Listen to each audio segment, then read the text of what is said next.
ओम हर हर महादेव शिव शंभो कैलासपति मापति शिव शंकर महाप्रभु धवलेश्वराय वालालिंगाय नमो नमः। दीपं यदि परम ब्रह्म दीपं यदि जनार्दनः दीपहरत मे पाप पूजा दीप नमस्तुते। अहे धवलेश्वर वालालिंग महाप्रभु संसार सुखी रखंतु।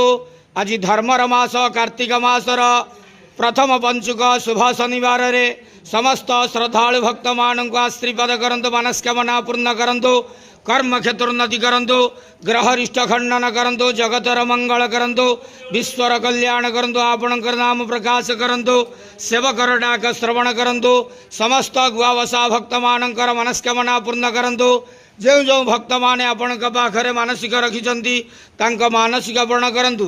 धवलेश्वराय वालालिंगाय नमो नमः। संसार सुखी रखंतु आनंद गेवार हरि बोलो।